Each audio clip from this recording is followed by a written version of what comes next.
In America, one phone call can decide who goes to jail and who doesn't. They didn't read him his rights at first. They didn't ask questions. They laughed. The sound was sharp and casual, the kind of laughter that comes from people who already believe the outcome is decided.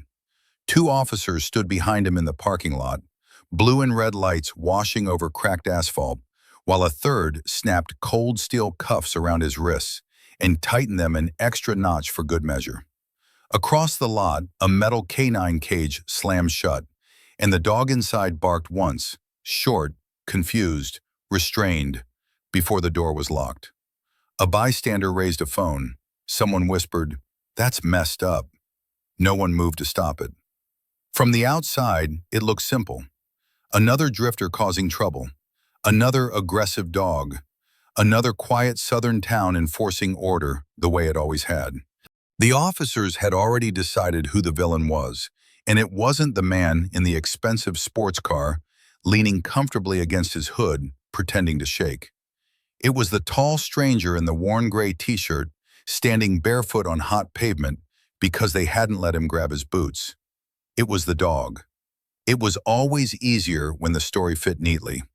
What no one in that moment seemed to understand, except perhaps the dog, was that the man in cuffs had spent most of his adult life preventing chaos like this.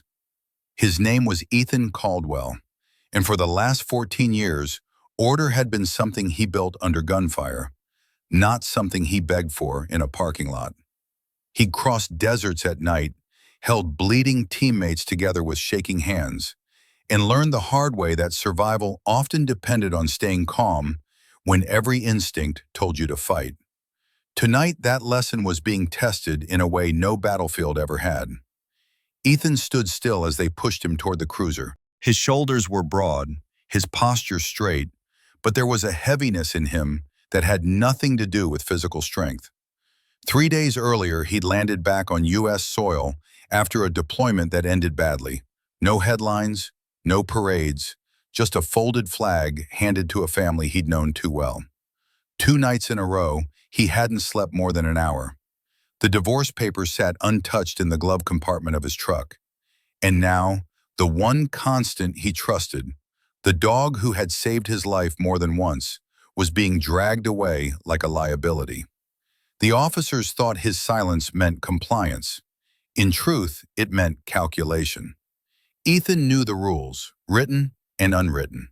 He knew that in America, the moment you resist, especially when you look like him and don't belong to the town you're standing in, you lose control of the story. He also knew something else, something civilians rarely understand until it's too late. There are moments when dignity has to be sacrificed to protect what matters most. That cage door had closed on Ranger, and that sound had landed deeper than the cuffs ever could. The dog, a full-grown German shepherd with scars hidden beneath his coat, pressed himself against the bars of the patrol unit, muscles tight but unmoving. He didn't snarl. He didn't bite. He waited. That discipline wasn't accidental. It was trained, reinforced, paid for with blood and time. Ranger wasn't a pet. He was a partner. And partners don't break formation just because the environment changes. Around them, the town watched, some with curiosity, some with satisfaction, some with fear. In small American towns, people learn early who holds power and who pays the price for challenging it. They learn when to look away. They learn when silence is safer than truth. That night, silence was thick enough to taste, and it settled comfortably over the flashing lights and the murmured accusations. Ethan was guided into the back seat of the cruiser, his head pushed down to avoid the frame. The door shut with a final, hollow thud. From inside, he could still hear Ranger's breathing steady, controlled, alive. He closed his eyes and forced his own breath to slow, the way he'd been trained to do when panic threatened to override reason. This wasn't about proving anything. Not yet. This was about surviving the moment without making it worse. The lesson, though unspoken, was already taking shape.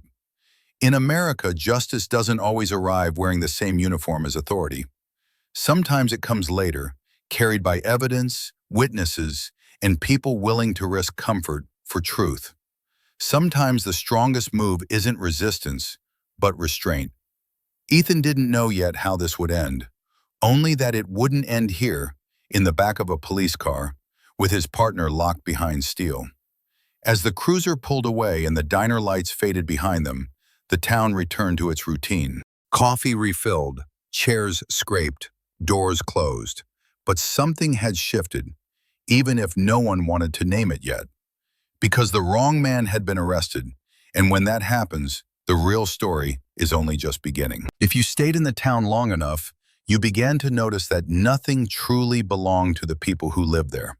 Not the sidewalks, not the storefronts, not even the sense of safety that tourists assumed came free with pastel buildings and historic plaques.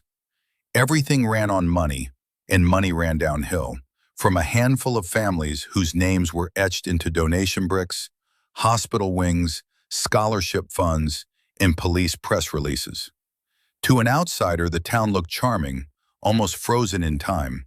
To the people who depended on it to survive, it operated more like a quiet machine, humming beneath the surface, grinding slowly and without mercy. The waterfront diners and gift shops thrived on visitors who stayed just long enough to spend and leave. The locals worked double shifts, smiled on command, and learned which conversations were safe to have in public. They knew which last names carried weight and which ones never showed up on official paperwork, but still decided outcomes behind closed doors. It wasn't corruption in the cinematic sense, no envelopes of cash exchanged in alleys, but something subtler and far more effective. Sponsorships, donations, favors remembered and repaid years later. The police department sat right in the middle of it. The cruisers were newer than you'd expect for a town that small. The tactical vests had been upgraded recently. There was a banner in the station lobby thanking community partners for their generous support. Everyone knew what that meant, even if no one said it out loud. When a wealthy family funded the department's annual charity drive or paid for new equipment, they weren't just buying goodwill. They were buying proximity, access, the benefit of the doubt. In towns like this, law enforcement wasn't necessarily evil, but it was compromised in a way that felt almost normal. Officers grew up here. Their kids went to school with the donors' kids. Their mortgages depended on local banks tied to the same families. When trouble came from someone with money, it was smoothed over quietly. When it came from someone without it, the full weight of the law dropped fast and hard. Order was maintained, but fairness was optional. People like Maya learned these rules early. She didn't need them explained. She felt them every time a customer snapped their fingers at her, every time a manager reminded her that tips were a privilege, every time she saw someone complain loudly and walk out without paying while the staff absorbed the loss. She knew which tables could be ignored safely and which ones couldn't. She knew which smiles were mandatory and which apologies were expected, even when she hadn't done anything wrong. Survival required awareness, not rebellion. The older generation knew it too. Men like Harold Quinn, a retired dock worker who still came into the diner every morning at the same time, stirring sugar into coffee he didn't need sweetened anymore. Harold had lived through strikes, layoffs, and promises that never came true. He'd seen the town change hands without ever really changing at all. Power had simply become cleaner, quieter, better dressed. He knew better than to challenge it openly. Most days he kept his head down. That was the deal life had offered him, and he'd accepted it to keep his family afloat. But beneath the resignation there was something else, an unspoken resentment that built year after year. People remembered slights. They remembered who had been pushed out of homes, who had lost businesses after lawsuits no one could afford to fight, who had been arrested for things that others got warnings for. They just didn't know what to do with those memories. In a town where money decided which voices mattered, anger had nowhere safe to go. Ethan had seen systems like this before, though never dressed up so politely. Overseas, power had worn different uniforms and flown different flags, but the principle was the same. Resources concentrated at the top, fear at the bottom, and a thin layer of enforcement in between to keep things from boiling over. The difference here was that people pretended it wasn't happening. They called it tradition, stability, community. As the cruiser rolled through town, Ethan watched storefronts blur past, recognizing the signs even as he took them in for the first time. He saw the quiet confidence of people who knew they were protected. He saw the cautious eyes of people who knew they weren't. He saw how quickly rumors would spread, how fast the story would harden into something convenient. By morning, he would be labeled a troublemaker at best, a violent drifter at worst. The truth would be irrelevant unless someone forced it into the open. That was the real danger of places like this. Not overt cruelty, but collective agreement. Agreement to look away. Agreement to accept the version of events that made life easier. Agreement to sacrifice the outsider so the system didn't have to examine itself. Most people didn't wake up intending to be unjust. They simply chose comfort over confrontation, again and again, until injustice felt routine. The lesson, though rarely articulated, was clear. Money didn't just buy things, it bought silence. It bought patience from institutions that had none for everyone else. It bought time, which was often all that mattered. For those without it, every mistake became permanent, every accusation heavier, every encounter riskier. That imbalance shaped behavior long before police lights ever appeared. Ethan understood now why no one had stepped in sooner, why the room had gone quiet, why even decent people had frozen. Fear wasn't loud, it was practical. It whispered reminders about rent, jobs, reputations, kids who needed stability. It told people that one bad interaction with the wrong family could unravel everything they'd worked for. That kind of fear didn't need enforcement, it enforced itself. But fear had a weakness. It relied on the belief that resistance was pointless. And that belief cracked the moment something didn't go according to plan. The moment evidence surfaced. The moment someone inside the system decided to care more about truth than protection. The moment an outsider refused to disappear quietly. By the time the cruiser reached the station, the town was already moving on, but the machine had begun to strain. Videos were being uploaded, text messages sent. Conversations started that hadn't happened in years. The rules that had governed the place for decades were still in effect, but they were about to be tested under a brighter light. Because when a town that runs on money meets a story it can't bury, the real conflict isn't between individuals. It's between comfort and conscience. And that battle was only just beginning. Long before the confrontation, long before raised voices and flashing lights, the three forces that would collide that afternoon were already in motion, each following a path shaped by habit, pressure, and quiet pain. None of them woke up that morning planning to change the course of the town. They were simply doing what life had trained them to do. Maya Alvarez arrived at the diner before sunrise. The air still carried the damp chill of the river, and the neon sign buzzed faintly as she unlocked the door with hands stiff from fatigue. She'd worked a closing shift the night before and would work late again tonight. 2 jobs, 1 child, 0 margin for error. Her son's backpack sat on the passenger seat of her car, still unzipped from the frantic school drop-off where she'd kissed his forehead and promised she'd be there for bedtime, knowing she probably wouldn't be. Promises like tips were easier to make than to keep. Inside the diner, Maya moved on autopilot. Brew coffee, wipe counters, restock sugar, smile. The smile mattered. In the service industry, especially in towns like this, the smile wasn't politeness, it was armor. It was how you de-escalated strangers before they decided to make your day worse. She'd learned early that dignity was negotiable, but rent wasn't. According to the numbers, nearly 2/3 of Americans lived paycheck to paycheck, and Maya felt every decimal of that statistic. One bad shift, one angry customer, one complaint to the wrong manager, and everything tilted. She'd been yelled at before, insulted, reduced to a stereotype by people who assumed uniforms meant servitude. Most days, she absorbed it, let it slide past, told herself it wasn't personal. She wasn't weak, she was strategic.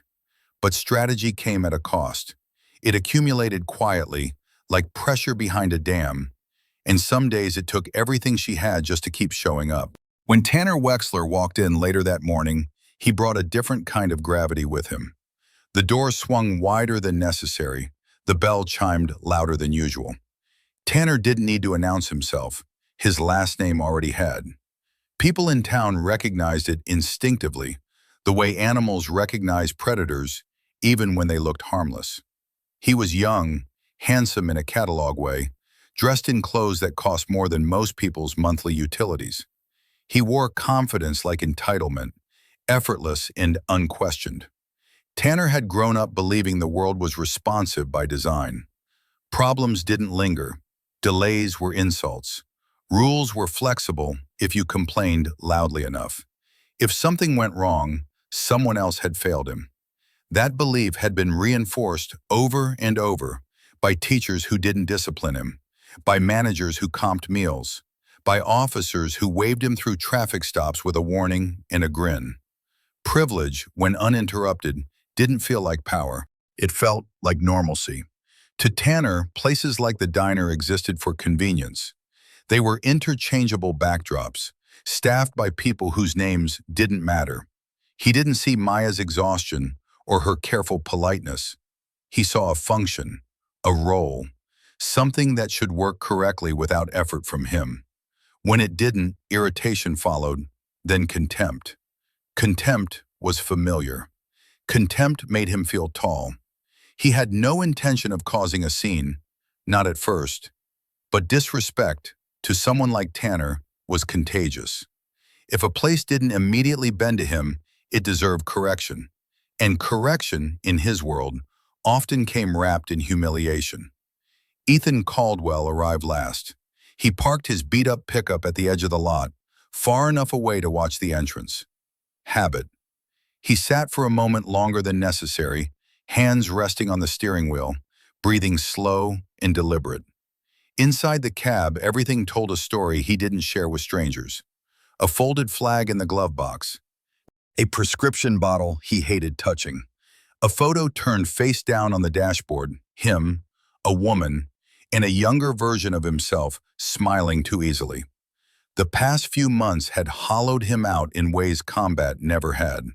On the battlefield, chaos was expected. At home, it felt like betrayal. Ranger shifted in the passenger seat, sensing the weight in his handler's chest. Ethan reached over and scratched behind the dog's ears, grounding himself in the familiar texture of fur and muscle. Ranger was steady. Ranger understood the rules. You wait. You watch. You act only when necessary. That clarity had saved them both more than once. Ethan was on mandatory leave, though the word leave felt like a lie. He hadn't chosen rest. It had been ordered after a mission that ended with a body bag and too many unanswered questions. Since then, sleep came in fragments. Sounds lingered too long. Crowds made his skin itch. He wasn't broken, but he wasn't whole either. He was between versions of himself, unsure which one would survive. Inside the diner, Ethan chose a corner booth with a clear line of sight to the door. He always did. Ranger settled beneath the table, out of the way, alert but invisible to anyone who didn't know what to look for. Ethan ordered coffee, black. No small talk, just enough interaction to remind himself he still belonged somewhere normal.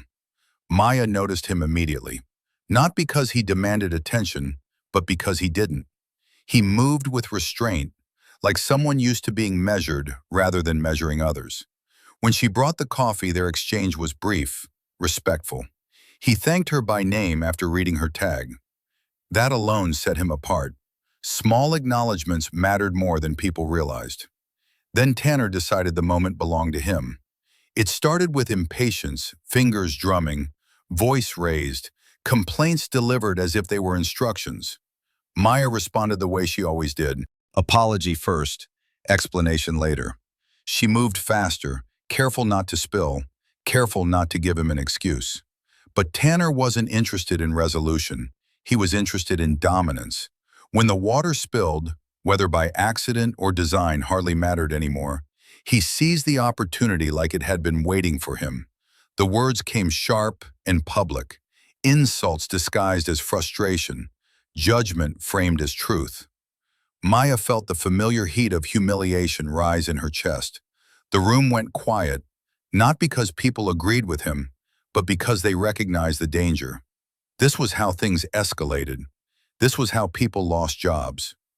Ethan watched without moving, cataloging the shift in tone, the tightening of shoulders, the subtle retreat of bystanders.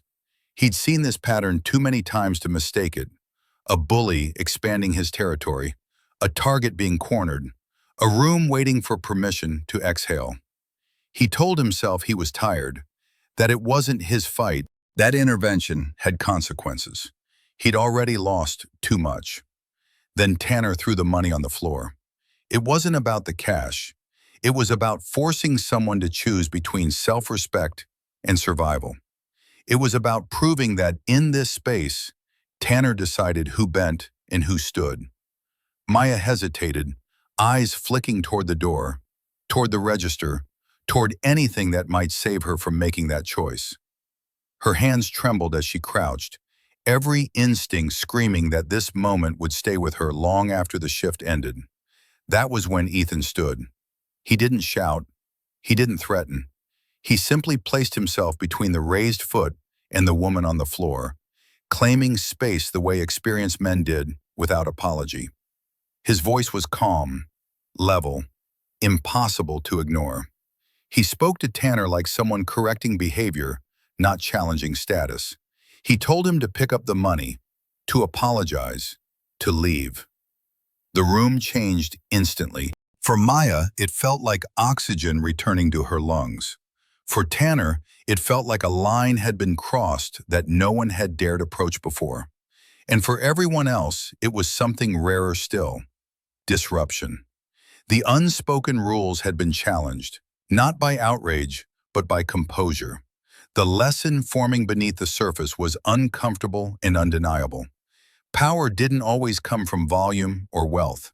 Sometimes it came from restraint, from someone who wasn't trying to win, only to stop something wrong from continuing. Ethan wasn't performing heroism. He was enforcing a boundary. Tanner backed down, but not before memorizing the offense. He left with his pride bruised and his anger sharpened, already planning how to reassert control. The diner resumed its rhythm, but the damage and the possibility lingered in the air. Three forces had revealed themselves: the worker who endured more than anyone should, the privileged who mistook indulgence for authority, and the wounded stranger who still believed some lines mattered enough to defend. What came next would test all of them. Humiliation is rarely loud at first. It doesn't arrive screaming or swinging. It creeps in disguised as impatience, sarcasm, just a joke. By the time it fully reveals itself, the damage is already done, and the room has usually decided who will be allowed to feel it. That afternoon in the diner, the test wasn't about money or spilled water. It was about whether cruelty would be permitted to pass as normal, and whether kindness would be strong enough to stand without becoming violence. When Tanner Wexler returned to the counter after storming out of the booth, his posture had changed. He wasn't leaving. He was recalibrating. His smile was gone, replaced by something tighter, more deliberate. This was no longer irritation. It was strategy. People like Tanner didn't forget being challenged. They stored it, polished it, waited for the right moment to reassert control. In his mind, what had just happened wasn't a misunderstanding. It was a public insult, and public insults demanded repayment. Maya stood frozen near the counter, her pulse pounding so loudly she could hear it in her ears. Her knees still ached from crouching. She felt exposed, as if the entire room had memorized the shape of her fear. When Tanner turned back toward her, she braced instinctively, shoulders tightening, hands folding together at her waist. This was the posture of someone who had learned how to absorb impact without drawing attention. She had survived worse days than this. She could survive one more. Tanner reached into his wallet slowly, deliberately, ensuring everyone could see the thickness of it. Crisp bills, folded carelessly, the physical proof of leverage. He peeled off several $100 notes and held them up like an offering. The room watched in silence, recognizing the setup. Some people felt anger, others felt relief that it wasn't happening to them. No one intervened. "This should cover it," Tanner said, his voice loud enough to carry, "for the inconvenience." For a split second, Maya allowed herself to hope he would simply place the money on the counter and leave. Hope was dangerous, but it was human. Instead, Tanner flicked his wrist and tossed the bills onto the wet, grimy floor at her feet. The sound was soft, almost casual. The message was not. "Pick it up," he said. The command landed harder than any insult. It stripped away pretense. This wasn't about compensation. It was about obedience. It was about forcing her to choose between dignity and necessity in front of witnesses. In America, we like to believe those choices are rare. They aren't. They happen quietly every day in kitchens, warehouses, retail floors, and back rooms, where survival depends on swallowing pride one shift at a time. Maya stared at the money. Her mind raced through calculations she'd made too many times before. Groceries, rent, the school field trip she'd already said no to, the emergency fund that didn't exist. $300 was a lot of money when your margin was measured in single digits. Her throat tightened. The room seemed to shrink. She bent her knees. That movement, the beginning of submission, was the moment Ethan Caldwell recognized as the point of no return. Up until then, he had been intervening with restraint, offering Tanner an exit that allowed him to save face. This was different. This was coercion. This was the kind of act that left scars long after the offender forgot it ever happened. Ethan rose from his seat without urgency, without drama. Years of training had taught him that speed wasn't always power. Sometimes stillness carried more weight. Ranger shifted beneath the table, sensing the change, muscles tensing but controlled. Ethan stepped forward and placed himself between Maya and Tanner, his back broad, his presence immediate. He didn't touch Tanner. He didn't raise his voice. He simply occupied the space Tanner had claimed as his own. "That's enough," Ethan said calmly. The simplicity of the words unsettled the room. Tanner laughed, sharp and dismissive, but the sound lacked confidence. He wasn't used to resistance that didn't escalate. He wasn't used to someone who didn't need to prove anything. "This doesn't concern you," Tanner snapped. "Mind your business." Ethan met his eyes, steady and unflinching. "It does now." There was a pause, a long one. In that pause lived 100 unspoken questions. Who was this man? Why wasn't he backing down? Why wasn't fear working the way it was supposed to? Tanner felt it slipping, the control he relied on, and panic flickered beneath the anger. Ethan gestured toward the floor. "You made the mess," he said. "You clean it up. Then you apologize. Then you leave." For the first time, Tanner hesitated. This was the humiliation test, not just for Maya, but for everyone watching. Would the room accept that money could buy the right to degrade? Or would someone insist that there were limits no currency crossed?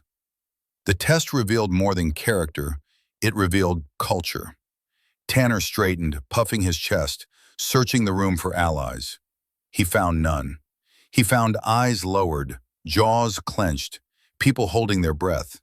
He took a step forward, too close, testing boundaries, his foot sliding slightly toward the money, toward Maya's hands. That step was enough. Ranger let out a low, controlled growl, not a threat, but a warning. It vibrated through the floor, a sound shaped by discipline rather than rage. Ethan didn't look back. He didn't need to. The signal was clear. Stop now. For a heartbeat, Tanner considered pushing further. Pride urged him on. Habit told him he could. But something in Ethan's stillness, in the dog's restraint, in the room's quiet refusal to cheer, shifted the calculus. This wasn't a teenager he could intimidate or an employee he could complain about. This was an unknown variable, and unknown variables were dangerous. Tanner backed away, his smile brittle, his voice shaking as he muttered threats he fully intended to act on later. He turned and left the diner, slamming the door hard enough to rattle the windows. Outside, the roar of his engine cut through the afternoon like a declaration of unfinished business. The room exhaled. Maya stood slowly, unsure what to do with her hands, her emotions colliding, relief, embarrassment, gratitude, fear. Ethan knelt and picked up the money himself, blotting the bills with a napkin before placing them gently on the counter. "You don't owe him anything," he said quietly, "and you don't owe me either." That sentence mattered. It restored something Tanner had tried to take. But moments like this never exist in isolation. Ethan knew that. In towns where power was protected, humiliation rarely went unanswered. It simply changed form. Tanner wouldn't accept this loss publicly. He would outsource his retaliation to institutions designed to look impartial. He would pick up his phone, dial 3 numbers, and reshape the narrative. And that was the deeper lesson embedded in the test. Kindness, when it interrupts entitlement, becomes a threat. Not because it's loud, but because it exposes how fragile false power really is. The system would respond. It always did. As Maya wiped the counter with shaking hands and the diner returned to a cautious normal, Ethan returned to his seat, every sense alert. He hadn't won anything. He had merely delayed the next move. The humiliation had been refused, but the cost of that refusal was about to be collected. Outside, Tanner leaned against his car, phone already in hand, rehearsing his story. Inside, a wounded stranger sipped cooling coffee, knowing the calm wouldn't last. The test was over. The consequences were just beginning. The sirens didn't approach gradually. They arrived all at once, loud and aggressive, bouncing off brick storefronts and parked cars like an accusation that had already made up its mind. Inside the diner, conversation died mid-sentence. Plates went untouched. The bell above the door trembled with each echoing wail. People didn't need to be told what was happening. They'd seen this pattern before, even if the details were new. Outside, Tanner Wexler stood with his phone pressed to his ear, pacing just enough to look frightened, just enough to look believable. His voice, moments earlier sharp with anger, now carried panic with theatrical precision. He talked about threats, about a crazy guy, about a large, aggressive dog. He used words designed to trigger protocol weapon, danger, immediate risk. The dispatcher asked questions. Tanner answered just enough. He didn't lie outright, he curated. That was the trick. The system responded to tone as much as facts, and Tanner knew it. When the first cruiser skidded into the lot, followed by 2 more, the narrative hardened. This wasn't a welfare check. This was a tactical response. Doors flew open, boots hit pavement, hands hovered near holsters. In situations like this, momentum mattered more than truth. Officers arrived primed for confrontation, adrenaline already high, judgment narrowed by expectation. Leading them was Sergeant Rick Doherty. Doherty filled space the way some men filled rooms, loudly, confidently, with the expectation of obedience. His uniform was immaculate, his jaw set, his eyes scanning for confirmation rather than clarity. He'd been on the force long enough to know who mattered in this town and who didn't. He'd shaken hands with donors, attended fundraisers, accepted public thanks for keeping the peace. He didn't see himself as corrupt. He saw himself as practical. Order required cooperation, and cooperation required understanding where support came from. Tanner met him halfway, pointing back toward the diner, voice cracking just enough. Doherty listened, nodding, absorbing the version of events that fit comfortably within his assumptions. He didn't ask for witnesses. He didn't wait for backup to calm the situation. He acted. Action projected authority, and authority kept systems intact. Inside, Ethan Caldwell felt the shift the moment the first shout cut through the air. Hands where I can see them! The command wasn't directed at the room. It was aimed at him. Doherty spotted Ethan immediately, the only man not scrambling, not hiding, not protesting. To Doherty, that read as defiance. He raised his weapon, finger resting dangerously close to the trigger, the barrel steady on Ethan's chest. On the ground, now! Panic rippled outward. A chair scraped. Someone cried out. Maya dropped behind the counter, hands over her head. Glass shattered as a coffee mug fell. The room filled with the metallic smell of fear, sharp and unmistakable. Ranger reacted instantly. The German shepherd launched forward, placing himself between Ethan and the gun. Body low, stance wide, fur bristling along his spine. He didn't attack. He didn't lunge. He warned. A single bark thundered through the diner, vibrating silverware and nerves alike. To Doherty, it was confirmation. "Control that dog," he shouted, shifting his aim, "or I'll put it down." Time fractured. Ethan saw everything at once. The white knuckles around the grip, the rookies flanking with uncertain eyes, the tremor of a finger under stress. He saw how quickly this could end badly, not just for him, but for everyone in the room. He had been trained to neutralize threats, to act decisively under fire. Every muscle in his body wanted to move. But experience had taught him a harder truth. In civilian spaces, the margin for error didn't exist. One wrong motion would be interpreted as resistance. Resistance would justify force. Force would be permanent. He made the only choice that mattered. Ethan raised his hands slowly, deliberately, palms open. His voice cut through the chaos, not loud but commanding in a way that demanded attention. "Do not shoot," he said. "We are complying." He looked down at Ranger, meeting the dog's eyes, and issued the command that hurt more than any blow. "Down! Stand down!" Ranger hesitated, every instinct screaming to protect. Then discipline won. The dog lowered himself to the floor, muscles shaking, eyes locked on the weapon pointed at his handler. It was obedience forged in trust, and it saved lives. Ethan dropped to his knees beside him. In that moment, he surrendered more than his freedom. He surrendered pride. He surrendered the illusion that truth alone could protect him. He chose restraint to prevent bloodshed, knowing full well how often restraint was punished. Doherty took the surrender as victory.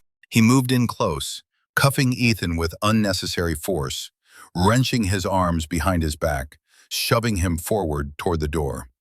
The rookies followed orders, grabbing Ranger with catch poles as if he were a wild animal, not a trained partner. The dog whined, a sound of confusion, not fear, as he was dragged away. That sound cut deeper than the cuffs. Outside, phones were raised. People shouted. A few tried to explain, to protest, to say this wasn't what it looked like. Doherty ignored them. The story had already been written. Disorderly conduct, threatening behavior, resisting arrest, words that closed cases and ended questions. As Ethan was pushed against the cruiser, Doherty patted him down roughly, more for theater than safety. His hand slipped into Ethan's pocket and pulled out a worn leather wallet. He flipped it open, expecting nothing. What he found made his stomach drop. A Department of Defense identification card. Active duty. Rank. A challenge coin, heavy and unmistakable, bearing symbols no one on that street fully understood, but Doherty did. For a brief, suspended moment, reality pierced the narrative. This wasn't a drifter. This wasn't a nobody. This was a man whose uniform, though absent, carried weight far beyond this town. Doherty froze. He looked up at Ethan, then at the crowd, then back at the card in his hand. Admitting the mistake now would unravel everything: his authority, his relationships, his future, the donors, the favors, the image. He felt the pressure close in, and fear made the decision for him. He snapped the wallet shut and shoved it into his own pocket. "No local ID," he announced loudly. "That tells me everything I need to know." It was the moment corruption stopped being abstract and became a choice. Ethan felt it immediately. The pause, the lie, the subtle shift from enforcement to cover-up. He didn't protest. He didn't struggle.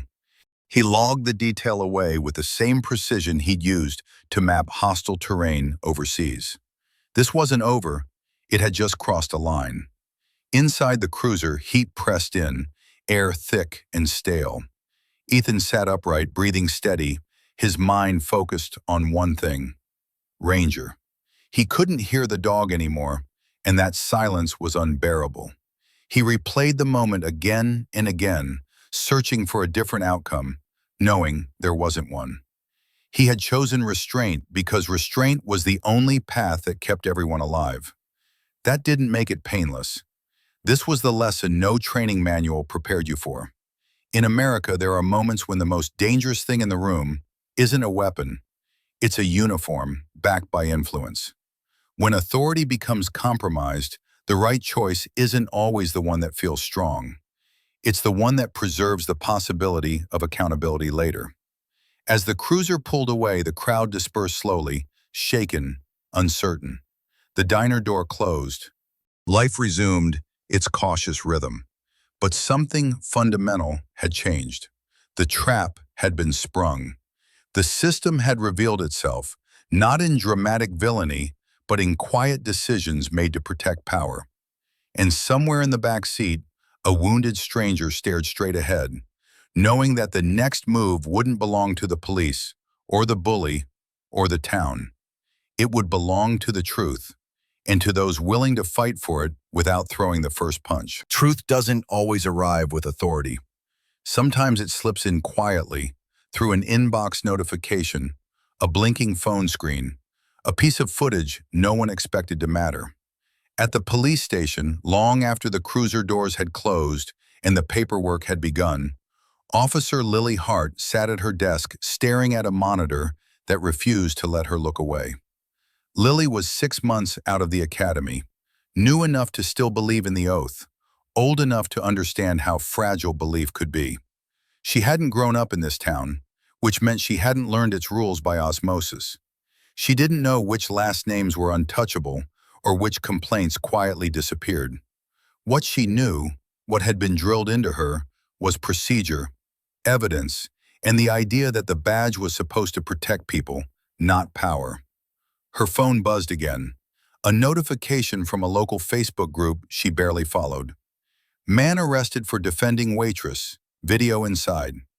Thousands of views, hundreds of comments. Lily frowned and clicked the link. The footage was shaky, filmed from a corner booth, but it was clear enough. She watched Tanner Wexler knock the water pitcher over. She watched the bills hit the floor. She watched Maya hesitate, then bend. And then she watched Ethan Caldwell step into frame, not aggressive, not frantic, but deliberate. He blocked. He spoke calmly. He didn't strike. He didn't threaten. The moment police entered, the video showed Ethan kneeling, hands raised, voice steady.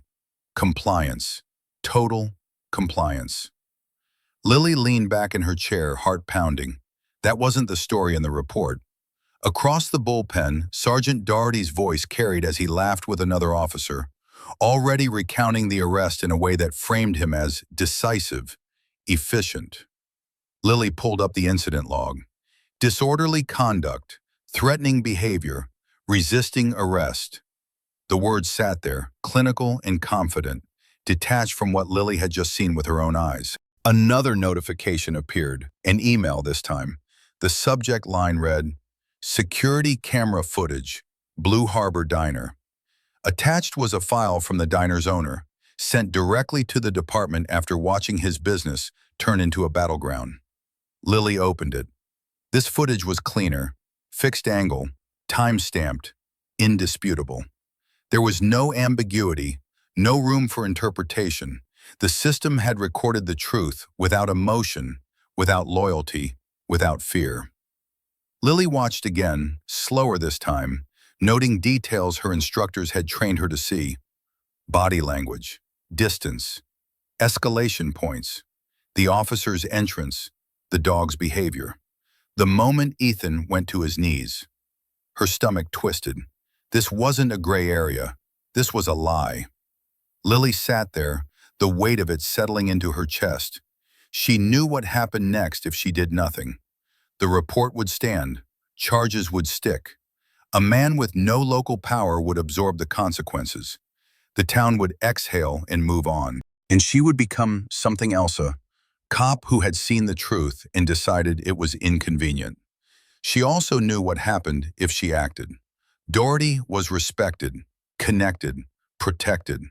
Calling him out, even quietly, could end her career before it began. She'd seen rookies iced out for less, shift changes, bad assignments, subtle isolation that made people quit without ever being fired. The system didn't need to punish loudly. It just needed patience.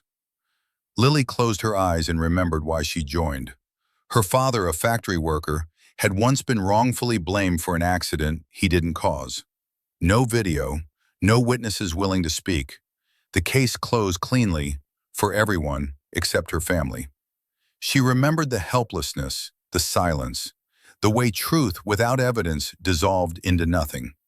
She opened her eyes. Evidence was sitting right in front of her. Lily copied the files to a secure drive and stood up. Her legs felt unsteady as she walked toward the captain's office. Every step was a decision. Every hallway light seemed too bright. Halfway there, another officer glanced at her screen and shook his head. "Don't get involved," he muttered. "You know who that family is." Lily kept walking. Inside the interrogation room, Ethan sat cuffed to the table, posture straight, face calm. He'd already assessed his situation. He knew time mattered. He knew isolation was part of the pressure. When the phone slid across the table, he didn't call a lawyer. He called someone who didn't negotiate with local politics. Meanwhile, the internet did what it always did when given a clear villain and a human face. The clips spread beyond the town. Comments poured in from strangers who recognized the pattern: service worker mistreated, authority misused, truth suppressed. Former servers, veterans, parents, people who had been on the wrong end of a decision made by someone untouchable. The story escaped the town's control. That was the shift. Power thrives in darkness, but it panics under light. When the station doors opened and Captain Marcus Vance stepped inside in full dress uniform, the room went quiet in a way Lily had never heard before. Authority, real authority, carried a different weight. It didn't shout. It didn't posture. It commanded attention simply by existing. Behind him, the police chief looked smaller than Lily remembered. Doherty froze when he saw the uniform. The color drained from his face as the pieces clicked together. This wasn't a phone call. This wasn't damage control. This was escalation he couldn't spin. Lily stood off to the side, holding the drive in both hands, heart racing. When the captain asked who had reviewed the footage, she stepped forward before anyone else could answer. "I have," she said. Her voice didn't shake. She plugged the drive into the monitor. The video played. Again. This time in silence. Every frame amplified by the room's attention. No commentary, no excuses, just truth. When it ended, no one spoke. That silence wasn't agreement. It was recognition. The kind that comes when power realizes it's been cornered by facts. This was the lesson the town would remember, whether it wanted to or not. Influence could delay justice. It could intimidate witnesses. It could shape narratives. But it couldn't erase evidence once it escaped into the open. Not in a world where cameras were everywhere and truth traveled faster than favors. As orders were given and doors opened, Lily felt something settle inside her. Not triumph, not relief, but resolve. She hadn't saved the system. She'd simply done her job the way it was meant to be done. And for the first time since the cruiser left the diner, the balance began to shift. Not because of force, but because someone chose integrity over comfort. The reckoning had arrived. Justice rarely arrives the way people imagine it. There is no music, no sudden applause, no moment where everything broken snaps cleanly back into place. It comes instead through procedure, paperwork, quiet commands issued behind closed doors, and the slow shifting of weight from one set of shoulders to another. By the time the handcuffs were removed from Ethan Caldwell's wrists, the room had already changed. The air felt different, less charged, more deliberate. Authority had found its proper owner again, at least for now. Ethan stood when the cuffs came off, rolling his shoulders as circulation returned. He didn't glare at anyone. He didn't speak. He simply looked past Sergeant Doherty, who now avoided his eyes, and asked a single question. My dog. That was all that mattered. The answer came quickly. Ranger was being brought in from the garage, unharmed but restless, nails clicking anxiously against concrete. When Ethan dropped to one knee and the dog surged forward, restraint finally gave way to relief. Ranger pressed his full weight into Ethan's chest, whining softly, as if confirming what he already knew, that the mission was over and the pack was intact. Ethan buried his face in the dog's fur, breathing in the familiar scent of dust and oil and home. For a moment, the room faded away. Around them, consequences continued to unfold. Sergeant Doherty's badge was placed on a desk, metal clinking against wood with a finality that didn't require explanation. Internal affairs would take it from there. Statements would be collected, reports re-examined, body cam footage audited. The process would be slow and unglamorous, but it would exist, and that alone marked a shift. Power had limits again. In a holding cell down the hall, Tanner Wexler learned for the first time what it felt like to wait without leverage. His phone calls went unanswered.